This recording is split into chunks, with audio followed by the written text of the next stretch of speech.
प्रज्ञान YouTube channel में जुड़े हुए सभी सत्संगी जन एवं प्रबुद्ध श्रोताओं का स्वागत है। सभी का अभिनंदन है और सभी को मेरा प्रेम पूर्वक जय श्री। सांख्य दर्शन के चतुर्थ अध्याय में जो विवेक ज्ञान के साधन रूप में जो विधियां और तमाम आख्यायिकाओं के माध्यम से जो समझाया गया। आख्यायिका मतलब कोई लोक प्रसिद्ध कथानक या उक्ति। तो जैसे पिता पुत्रवत और आगे सेनवत, मतलब कोई न कोई उदाहरण। तो आख्यान के अंत में वो जो सूत्र आया था कि सेनवत सुखी दुखी त्याग वियोगाभ्याम, यानी ज्ञान के लिए जो वैराग्य है, त्याग और वैराग्य ये आवश्यक है। इसी को पिछले आख्यान में समझाया गया। और अंत में जैसे बाज पक्षी होता है तो दो तरीके से बताया कि एक बाज का बच्चा कोई व्यक्ति उठा लाया दया बस, और जब बड़ा हो गया उसका पालन पोषण किया, फिर बड़ा हो गया तो उसको जंगल में छोड़ आया। तो जंगल में छूटने से उसने अपने को मुक्त होने का सुख अनुभव किया, और साथ ही वो जो अपने कर्ता जिसने पालन पोषण किया उसके वियोग का दुख भी हुआ। तो संसार में बताने मतलब ये बराबर सुख और दुख लगा रहता है। तो वही त्याग और वैराग्य को आगे भी आज के आख्यान में समझाया जाएगा। तो आख्यान प्रारंभ करते हैं। ओम असतो मा सद्गमय तमसो मा ज्योतिर्गमय मृत्योर्मामृतम गमय। हे परम गुरु, हे परमात्मा, हमें असत्य से सत्य की ओर ले चलो, अंधकार से प्रकाश की ओर ले चलो तथा मृत्यु से अमरता की ओर ले चलो। त्याग और वैराग्य के संबंध में बताते हुए महर्षि कपिल कहते हैं कि अहि निर्वलिनी वत्स, अहि माने सर्प, और निर्वल्यवनी मतलब केचुली, कि सर्प के केचुली की तरह। जिस प्रकार सांप अपने ऊपर आवृत पुरानी त्वचा को हे समझकर अनायास छोड़ देता है और उसमें फिर आदान बुद्धि नहीं करता। केचुली छोड़ दी, फिर उसको ग्रहण करने का वो नहीं करता। इसी प्रकार मोक्ष की इच्छा रखने वाला व्यक्ति चिरकाल से भोगी हुई प्रकृति को हे समझकर त्याग देने की दृढ़ भावना बनाए और ज्ञान मार्ग को प्रशस्त करे। कि जैसे सांप पुरानी केचुली छोड़ देता है, बरसों उस पर चली रहती है खाल, और छोड़ते समय उसका कोई कष्ट नहीं होता, उसको देखता भी नहीं। तो केचुली को कई विद्वानों ने ऐसा भी बताया कि सांप अपनी केचुली को जिस बिल में रहता है उसके द्वार पर या अनायास छोड़ देता है, पर उसका मोह उसमें बना रहता है और वह उसको मिट्टी धूल में पड़े हुए देखकर अनुतप्त रहता है, उसके सामीप्य को नहीं छोड़ता। मतलब केचुली के आसपास घूमता रहता है। कुछ लोगों का ये भी कहना है केंचुली को देखकर कोई सपेरा सांप की ताक में रहता है और अवसर पाकर उसे पकड़ लेता है।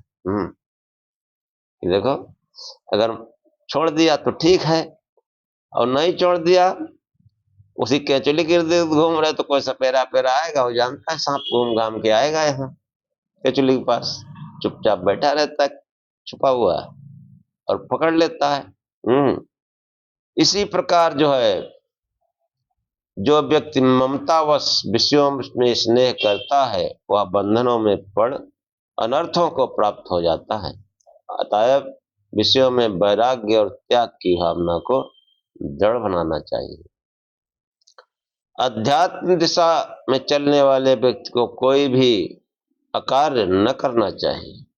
कोई अशुभ कार्य जो करने योग्य नहीं है, कार्य मतलब जो करने योग्य नहीं है, वो कार्य नहीं करना चाहिए। यदि प्रमाद से कुछ कार्य हो जाए तो उसका तत्काल प्रतिकार या प्रायश्चित करना चाहिए। सूत्रकार ने इसके लिए दृष्टांत दिया। दृष्टांत अजीब है कि छिन्न हस्त तद्वा, कि जो है छिन्न हस्त तद्वा,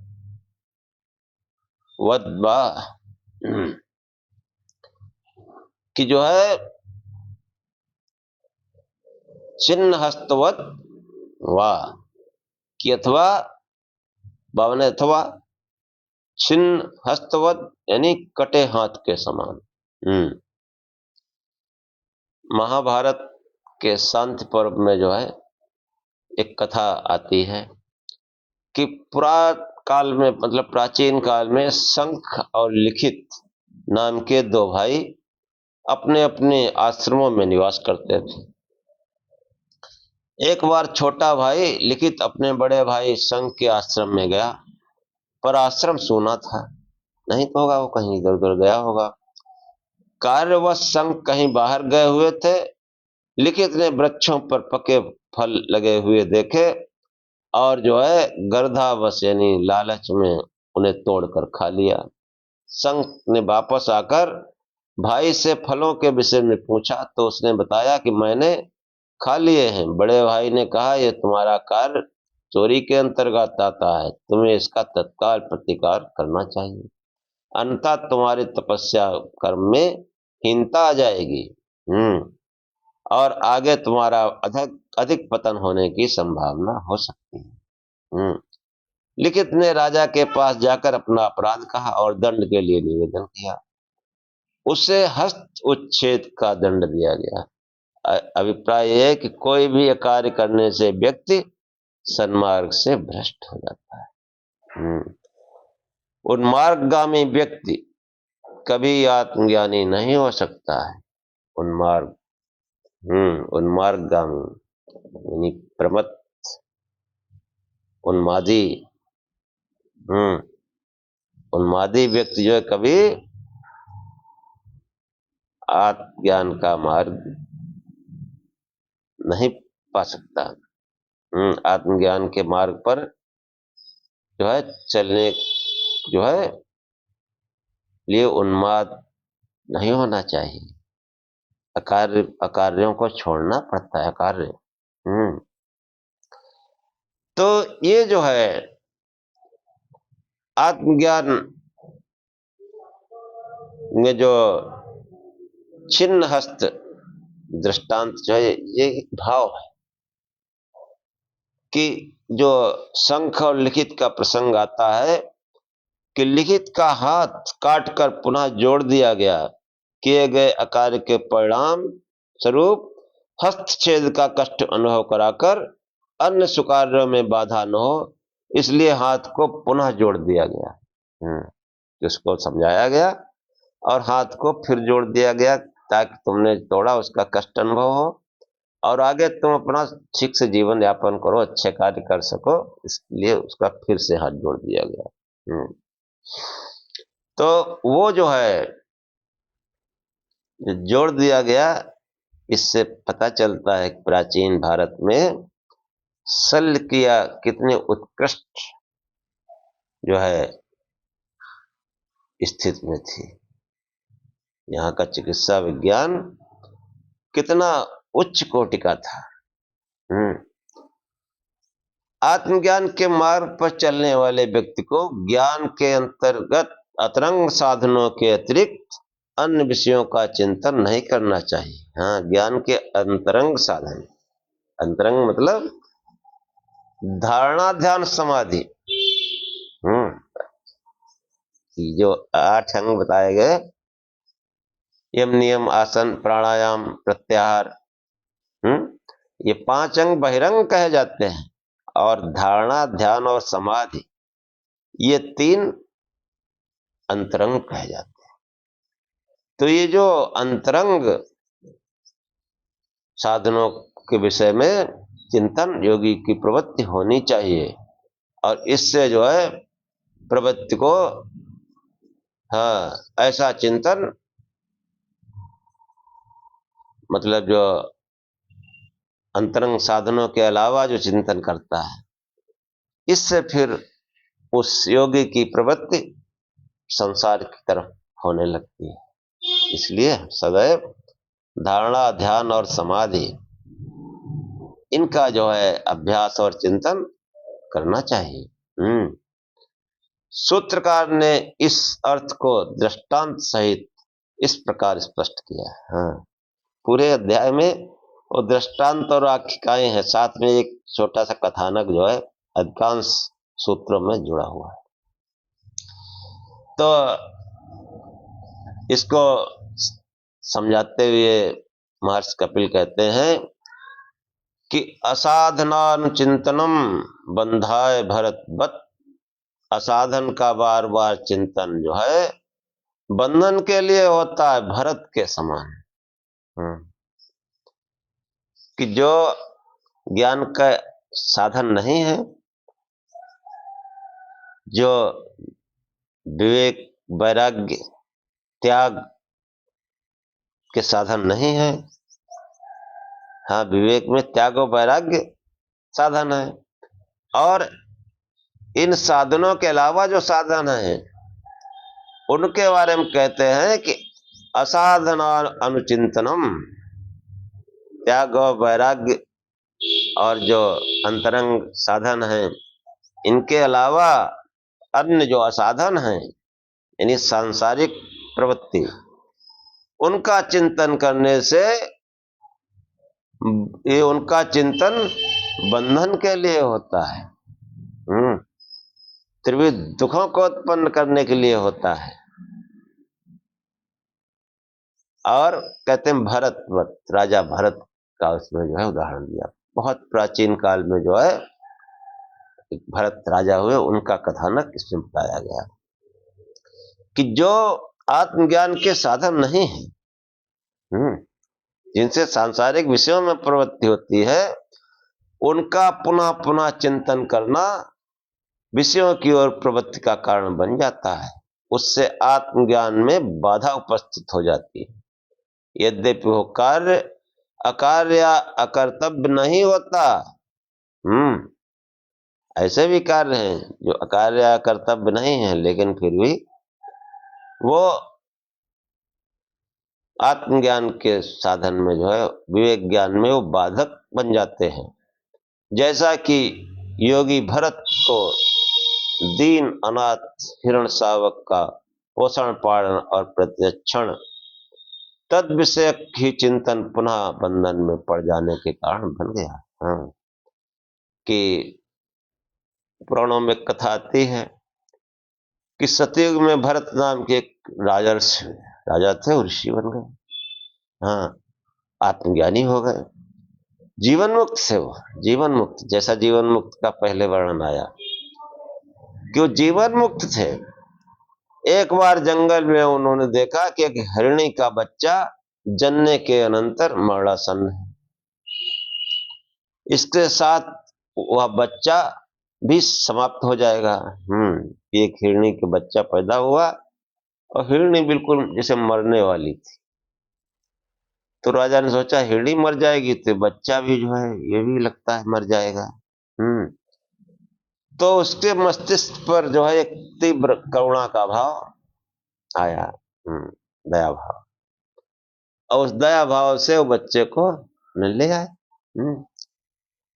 अब जो है उस बच्चे को जो है ले आए, पालन पोषण करने लगे। अब धीरे धीरे उसमें जो है इतना उसका चिंतन और ख्याल रखने लगे कि उसमें उनकी आसक्ति हो, वह उसी बच्चे के पीछे पीछे फिरता रहा, खिलाता पिलाता और उसकी इच्छाओं एवं क्रियाओं के अनुसार व्यवहार करता। जैसा हिरण बच्चा इच्छा देखते थे वैसे ही अपना व्यवहार करते थे। मृत्यु के समय में वह उसी का ध्यान करता हुआ प्राण छोड़ गया। हाँ, फिर राजा भरत का जब अंत समय आया तो हिरण के बच्चे का ही उनको ख्याल बना रहा। मुक्त न होकर, हाँ, ये जीवन मुक्त का लक्षण है कि मुक्त न होकर तीव्र वासनाओं से अभियुक्त हो उसने हरिण देह में जन्म लिया। उस हरिण का चिंतन करता हुआ हरिण बन गया। देखो कैसे कैसे स्थिति है। और उसे फिर बंधन में आना पड़ा। हाँ, अंत समय में अंतमति सो गति, ये बहुत गंभीर बात है कि आत्मज्ञानी होते हुए फिर वो हिरण के यहां पैदा हुआ, क्योंकि हिरण में उसकी आसक्ति हो गई। अब ये बिल्कुल यथार्थ सत्य है।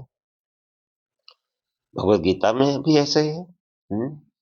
भगवत गीता में श्री कृष्ण कहते हैं कि यम यम भाव स्मरण भावे त्यजन्ते ते कलेवरम सतमेवेति कौन्तेय सदा तद्भाव भाविता। यम यम भाव स्मरण भावे त्यजन्ते ते कलेवरम सतमेवेति कौन्तेय सदा तद्भाव भाविता। हे अर्जुन, ये मनुष्य जिस जिस भाव का स्मरण करता हुआ अंत समय में शरीर का त्याग करता है वह सत्यमेव कौन्तेय, वो वही हो जाता है। अर्जुन, वही हो जाता है सदा तद्भाव भाविता, क्योंकि वो हमेशा उसी भाव से भावित रहा है। जैसे राजा भरत एक आत्मज्ञानी होते हुए उस हिरण के बच्चे का पहले पालन पोषण किया, फिर इतना उसमें अनुरक्त हो गया कि हर समय उसी का ख्याल रखता था। इस कारण वो जो है हिरण देह में पहुंच गया। ये श्लोक और ये प्रसंग जो है ये बहुत विचारणीय है कि यम यम भाव स्मरण भावे, हम जीवन भर जो पूजा उपासना कर रहे हैं, क्या हम बंदर बनना चाहते हैं कि कौवा गिद्ध बनना चाहते हैं? बहुत गंभीर बात है, सोच लिएगा। हाँ, या हाथी बनना चाहते हैं? ऐसे भी है, ज्यादा अनुरक्त हो गए तो वही भाव रहेगा। यम यम बाप स्मरण भावे त्यजन्ते ते कलेवरम सतमेवेति कौन्तेय सदा तद्भाव भाविता। हे अर्जुन, ये मनुष्य जिस जिस भाव का स्मरण करता हुआ अंत समय में इस शरीर का त्याग करता है वही हो जाता है। हाँ, ज्यादा मानस पाठी हो अंत समय में यही विचार आएगा, वाह क्या ज्ञानी जो है काकभुसुंडी था, काकभुसुंडी की देह कैसी थी? कौवा। और क्या जो है भक्तराज जटायु थे। या फिर बाल समय बच्ची लियो तब तीनों लोग भयो यारो, ये रटो। या तो कह दो ये जो है इसका हम श्लोक का अर्थ गलत कर रहे हैं, या ये श्लोक गलत लिखा हुआ है भगवत गीता में, या राजा भरत की कथानक गलत। तो ये सत्संग है, बहुत सोच समझकर हमको सही दिशा में। मेरा उद्देश्य सिर्फ इतना ही है कि हमारा जो भजन ध्यान है वो सही दिशा में हो, हमारा चिंतन सही दिशा में हो। वेद के अंदर इस तरह कोई इष्ट नहीं। तो जो भी ये इष्ट है कल्पित है, वेद विरुद्ध है, ये कहने का मतलब है कि फिर वो जो राजा भरत की तरह, राजा भरत इतने उच्च ज्ञानी ऋषि, ब्रह्म ऋषि कहलाए, राज ऋषि कहलाए, और फिर क्या हुआ, हिरण के उसमें जन्म लेना पड़ा। कि असाधना अनुचिंतनम बंधाए भरतवत, महर्षि कपिल कहते हैं कि असाधनों का, जो हमारे विवेक ज्ञान में साधन नहीं है, असाधन है, उनका अधिक चिंतन करना वो बंधन का कारण होता है। राजा भरत के समय राजा भरत की कहानी आती है, और इसका उपदेश श्री कृष्ण ने भगवत गीता में भी किया। तो बहुत बुद्धि लगाकर, सोच समझकर, वेदानुकूल सत्संग करो, वेदानुकूल इष्ट चुनो। उस परमात्मा को, ईश्वर एक है, रूप भी एक है, रूप अनेक नहीं। रूप अनेक जो ब्रह्म ज्ञानी हुए उनको लगता था, उनको कड़कड़ दिखता था, हमको आपको नहीं दिखता। हमारे आपके लिए ईश्वर एक है। उसी की समस्त महापुरुषों ने उपासना की, और वही हमारे लिए उपासनीय है। हमारे लिए कोई और नहीं है, वही है। और हमारा उस परमात्मा से पिता और पुत्र का रिश्ता होना चाहिए। कोई के बीच में मीडिएटर का है क्या? पिता पुत्र के बीच में कौन है मीडिएटर? चाहे पिता कितना भी बड़ा हो, महान हो, उसके पुत्र को, क्योंकि हम उसके पुत्र भी नहीं बने हैं। हाँ? अरे हम सोचे कि हम उसके पुत्र हैं, भले ही हम गलत काम करते हैं, लेकिन दृढ़ विचार कपूत है सही। तो कपूत भी होता है तो पिता लात थोड़े मार देता है। हाँ, वो कोशिश करता है भी सही हो जाए। हाँ, तो अपने पिता से मिले रहोगे तो सही हो जाओगे। कोई गड़बड़ी है, कोई व्यसन है, कोई बुद्धि में जड़ता है, वो सब दूर हो जाएगी। वो तो बैल सवार ही रहते हैं, बैल तो पैर चढ़ के थोड़े चलते हैं। बैल मतलब निर्बुद्धि जड़ आदमी, जब वो जो है भगवान भोलेनाथ का आश्रय पकड़ता है, उसके बुद्धि पर जब भगवान शिव आच्छादित हो जाते हैं, भगवान शिव सवार हो जाते हैं, तो बैल बुद्धि वाला भी जो है वो ज्ञानी हो जाता है, चतुर हो जाता है, बुद्धिमान हो जाता है। ये रूपक है, ये भगवान का जो है ये गुण स्वरूप रूपक है, कोई मनुष्य नहीं है। जब हम मनुष्य रूप में ही समझते हैं, यही गड़बड़ हो जाता है। हाँ, मनुष्य होगा तो कहीं जन्म हुआ होगा, फिर मरा भी होगा, लेकिन न कोई जन्म है, न कोई मृत्यु है, न माँ बाप है, न कोई कुल गोत्र है। उसी का हमको भजन ध्यान करना चाहिए। हाँ, तो देखो ये जो है योगी जो है, हाँ, जो योग साधना में है, उनको ज्यादा भीड़ भाड़ में नहीं रहना चाहिए,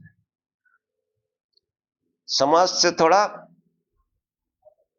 अलग एकांत में रहना चाहिए।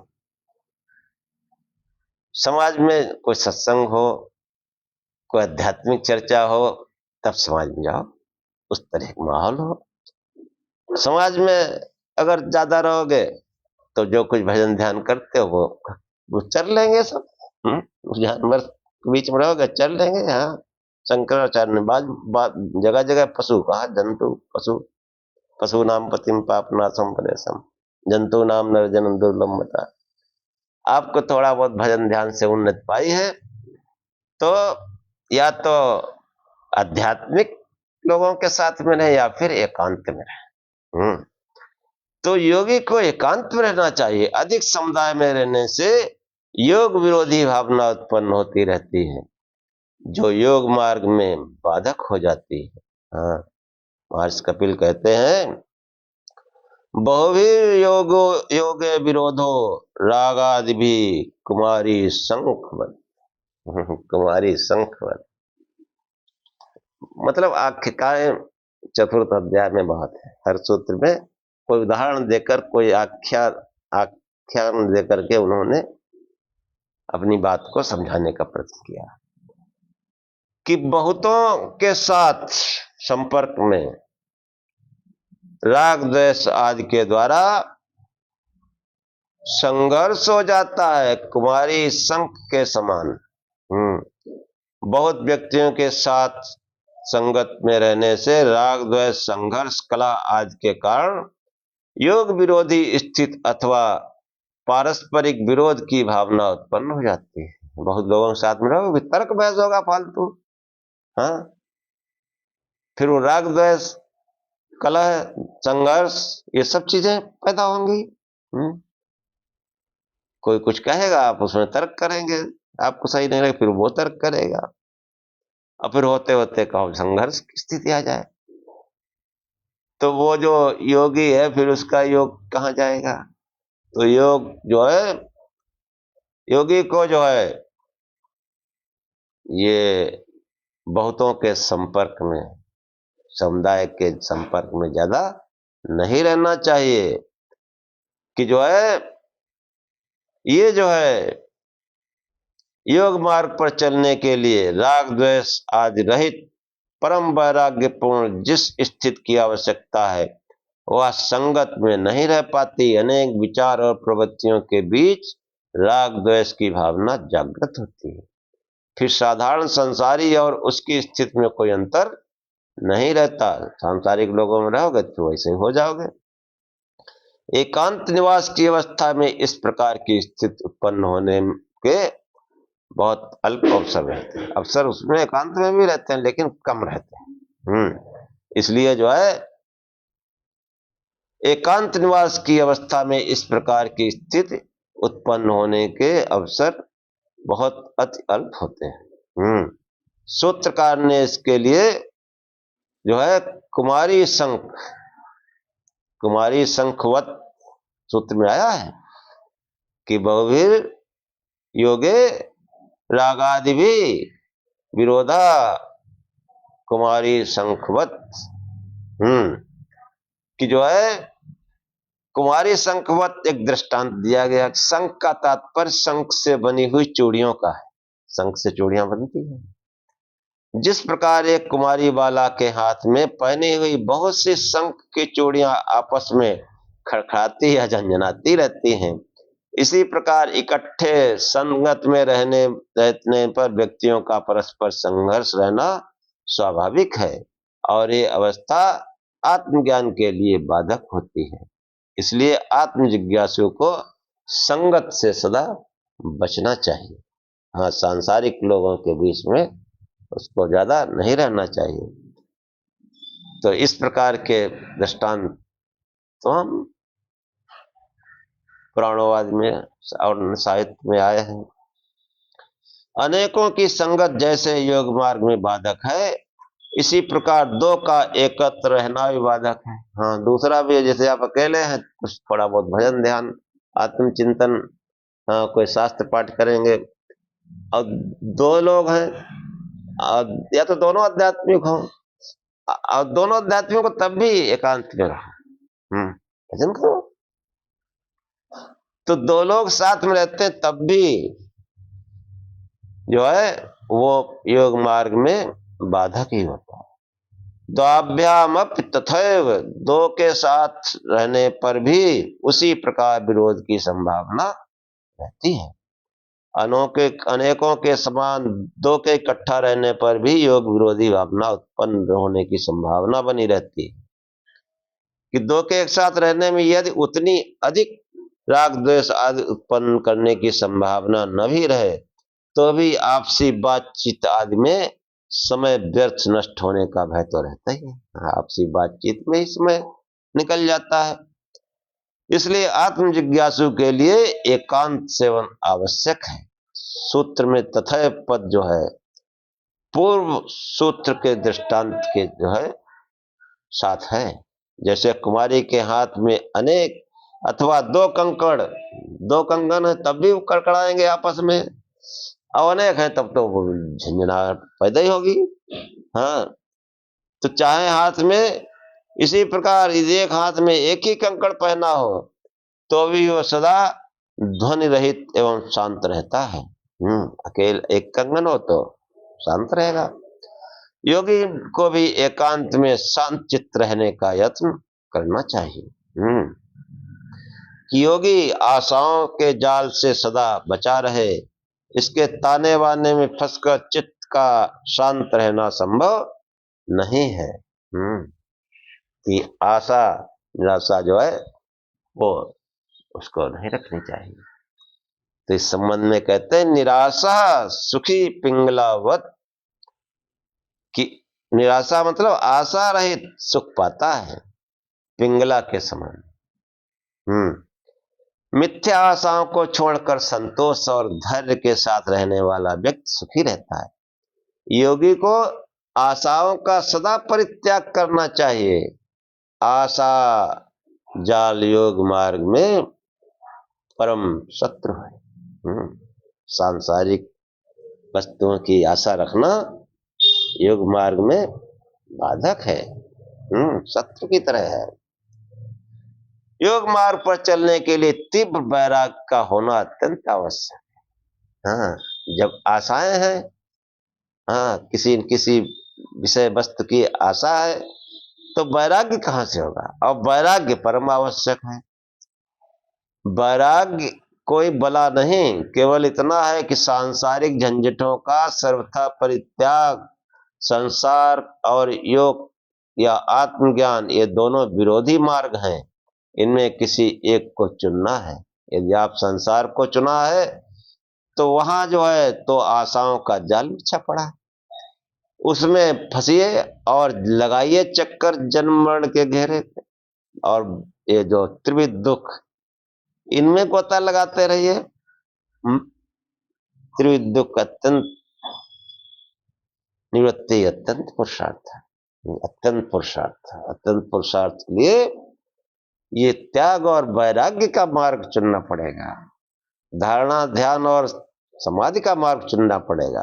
कि ये जो है, यदि आप आत्मज्ञान की ओर पग बढ़ा रहे हैं तो छोड़िए आशाओं का सहारा। आशाओं का सर्वथा परित्याग ही तो उत्कृष्ट वैराग्य है। यदि आप इस अवस्था में आ गए हैं तो समझ लीजिए आपका योग मार्ग निष्कंटक है। चलते जाइए, अनंत सुख आपके सम्मुख है। और साधारण संसारी पुरुष भी जब आशा के कड़वे घूंट को छोड़ देता है, बड़े बुजुर्ग गांव में बहुत से होते हैं, एक सीमा तक काम करते हैं, लड़के बच्चे बड़े जाते, फिर वो दुनियादारी से अपनी छुट्टी पा लेते हैं। तो वो प्रसन्न रहते हैं फिर। तो वो भी जो है शांति और मधुरता का जीवन में अनुभव करता है, आनंद का अनुभव करता है। फिर आशा पिशाची का समूल उच्छेद करने वाले योगी का तो कहना ही क्या। किस जो है सूत्र में एक जो है पिंगला का भी जो है उदाहरण दिया गया, पिंगलावत। कि पिंगला एक जो है प्राचीन काल में कोई वैश्या थी, उसका दृष्टांत दिया गया। किसी अति प्राचीन काल में एक पिंगला नाम की वैश्या थी, वह अपने प्रणयी को की प्रतीक्षा में कभी रात भर बैठी रहती थी। कोई ग्राहक है तो रात भर बैठी रहती थी, इस आशा में रहती कि अब आया। इसी आशा में उसकी रात आंखों में कट जाती, तो वो अत्यंत दुख का अनुभव करती। जब कई बार उसके साथ हुआ तो उसके हृदय में एक खेद की भावना अंकुरित थी। वह सोचने लगी, मैं जो कुछ करती हूँ वो ठीक नहीं है। मुझे इस कार्य से विरत होना चाहिए। छोड़ो ये सब बवाल। ये भावना उसकी दृढ़ होती गई और उस आशा की जड़ उखड़ गई, जिसके कारण वो सारी रात पलकों में जाती। जिस कारण उसकी सारी रात पलकों में जाती थी, वह भारी दुख उठाती। अब वो शांत चित्त होकर रात भर आराम से सोती है।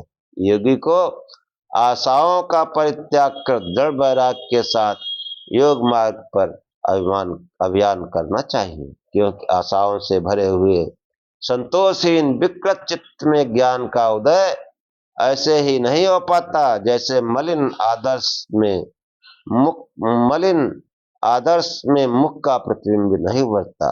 आदर्श मतलब शीशा, दर्पण। पिंगला की कथा जो है महाभारत में भी आती है, शांति पर्व में। तो योगी को विविध प्रवृत्तियों से, नाना प्रकार की वृत्तियां जो हैं उनसे बचना चाहिए, विविध प्रवृत्तियों से। इसी को तो यही सब चीजें लेकर तो पतंजलि ने अपना शास्त्र शुरू किया। योग चित्त वृत्ति में होता, समस्त वृत्तियों से बचना चाहिए। प्रवृत्तियां योग मार्ग में बाधक। इसी को समझाते हुए आगे कपिल मुनि कहते हैं कि अनारंभे अपि परग्रहे सुखी सर्ववत। कि अनारंभ मतलब निर्माण न करने पर भी, कि जो है सर्प मतलब सर्प की तरह, सर्प जो होता है वो अपना घर नहीं बनाता, और दूसरे घर में सुख पाता है। कि आरंभ या प्रवृत्ति से अभिप्राय है सन्यासी आत्म जिज्ञासु होकर मकान अथवा मठों को खड़ा करने में लग जाना है। कि आत्मज्ञानी जो है सन्यास या आत्म जिज्ञासु हैं और बड़े बड़े मठ आश्रम बनवा रहे हैं। समझो कितनी कठोर बात है। मठ आश्रम बनवाओगे भव्य दिव्य, आत्मज्ञानी, कि उनका आरंभ कर रहे हैं तो उसी की ईंटा पत्थर गिनो, टाइल गिनो, पैसे की व्यवस्था करो। काहे का आत्मज्ञान, प्रवृत्ति उसमें हो जाएगी। तो ये जो है आरंभ या प्रवृत्ति से अभिप्राय है कि सन्यासी या आत्म जिज्ञासु होकर मकान अथवा मठों को खड़ा करने में लग जाना। इस प्रकार की प्रवृत्ति सन्यासी को संसारी के स्थान पर ला पटकती है। उस सन्यासी में और संसारी में कोई फिर अंतर नहीं रहता, जब मकान और मठों के रूप में केवल ईंट पत्थर का ढेर करने में लगा रहता है। निवास के लिए स्थान बनाने का बहाना बहुत लचर है। आत्म जिज्ञासु के लिए कोई भी एक स्थान निवास का निश्चित करना उसमें मोह का उत्पादक बन जाता है। इसलिए जो है सन्यासी को चाहिए कि वो घर आदि के विषय में न सोचे, मठ आदि मत बनवाए, बड़े भव्य दिव्य आश्रम, अरे जहां जाओ वही घर है। इसीलिए सर्प का उदाहरण दिया। सर्प अपने जीवन में कभी बिल नहीं बनाता, लेकिन आराम से तमाम बिल है चाहे जिसमें घुस जाता है, वो बिल उसका हो गया समझो। ऐसे ही योगी सन्यासी अगर उनको आवश्यकता कहीं भी चले जाए किसी दरवाजे, वहीं उनको भोजन भी मिलेगा, वहीं आराम से रहो। एक आध दिन जो है ना, एक आध ज्यादा नहीं। देखो ना, अपने भारतीय परंपरा है, कोई साधु महात्मा आ गया अगर कहे कि हमको भोजन चाहिए, भोजन कराया जाएगा बढ़िया साफ सुथरे ढंग से। और साफी लंगोटी है तो किसी दुकानदार के पास चले जाओ, भाई सेठ जी हमारे साफी लंगोटी फट गई, वो कपड़ा दे देगा, लो महाराज जी जाओ। अब तुम भव्य दिव्य आश्रम बनाओगे तो उसके लिए पैसा इकट्ठा करना पड़ेगा, तमाम जो है चक्र कुचक्र रचने पड़ेंगे। तो वो फिर सांसारिक व्यक्ति और उसमें कोई फिर फर्क नहीं रह जाता, वो भी धीरे धीरे सांसारिक ही बन जाता है। कि जो है वो जो सर्प का उदाहरण दिया गया कि जैसे सांप अपने लिए कोई निवास स्थान नहीं बनाता, घूमता फिरता रहता है, जहां अवसर आता है दूसरे के निर्मित स्थान में अपना निमित्त समय निकाल लेता है। नियत समय है उसको, एक आध दिन रहना, फिर अपने निकल, फिर कोई बाहर दिखाई पड़ेगी। फिर ऐसे ही योगी सन्यासी घूमते रहते हैं। तमाम गृहस्थ लोग उनका जिसके यहाँ चाहता है रुक जाता है, एक आध दिन जो है जो रुकना है रुक लिया, फिर अपने आगे चला।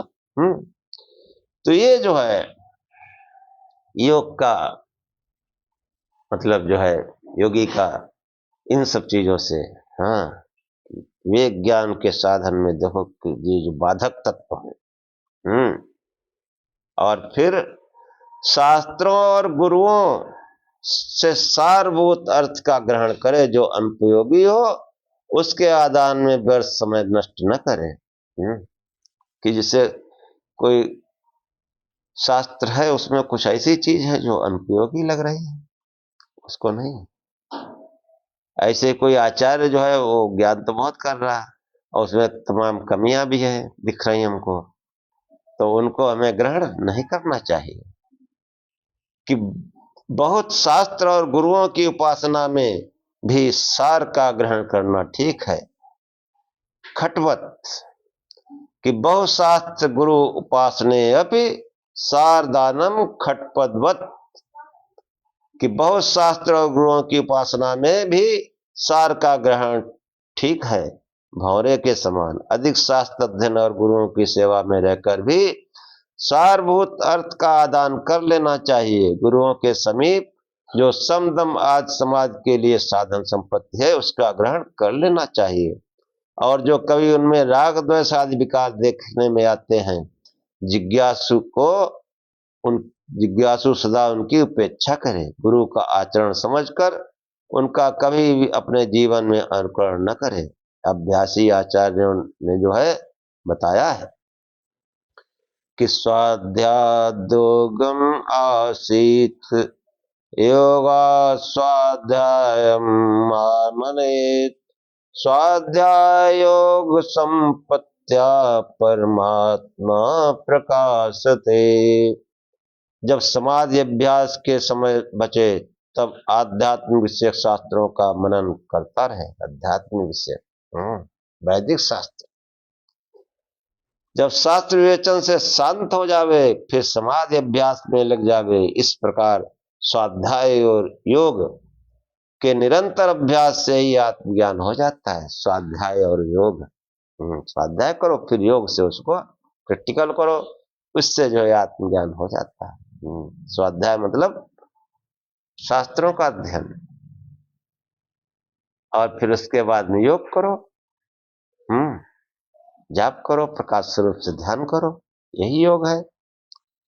और इससे फिर जो है इसका निरंतर अभ्यास करने से फिर आत्मज्ञान हो जाता है। ऐसा बताया गया है कि समाधि लाभ के लिए चित्त जो है वो शांत हो, विचलित ना हो। विचलित ना हो। कैसे? हाँ, ज्यादातर सूत्र में दृष्टांत दिया है। महर्षि कपिल कहते हैं कि इसकार वन नयक चित्त समाधिहानि। बाण के निर्माता अथवा संधाता के समान एकाग्र चित्त पुरुष की समाधि की हानि नहीं।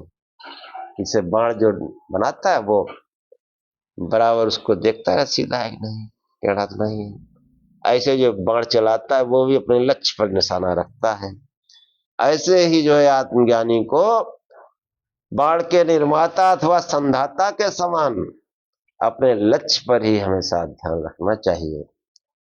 उससे जो है समाधि की हानि नहीं होती, वरना जो इधर उधर भटक जाएगा।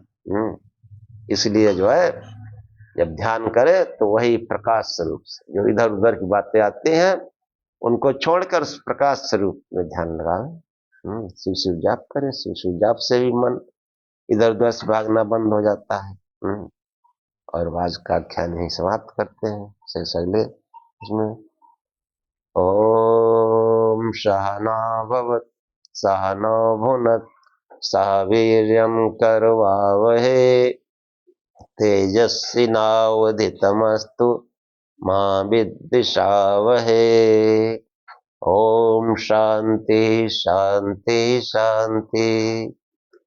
हे परमात्मा, हम दोनों श्रोता और वक्ता को साथ साथ हम दोनों की रक्षा करें, साथ साथ पालना करें, भोग सामग्री प्राप्त करें, और हम दोनों साथ साथ बल को बढ़ावें, पराक्रम करें।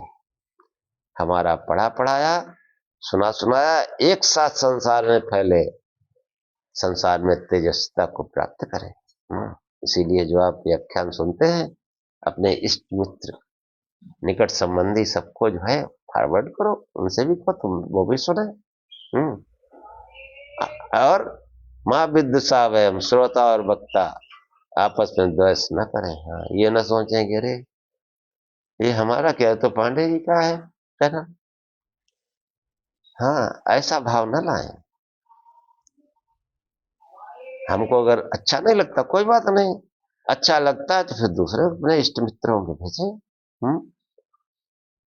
ओम शांति शांति शांति। हे परमात्मा, हम दोनों श्रोता और वक्ता को शांति शांति शांति त्रिविध दुखों से अत्यंत शांति प्राप्त हो। तो शास्त्र का यही प्रयोजन। ओम शांति शांति शांति। हम दोनों को त्रिविध शांति प्राप्त हो। जय शिव।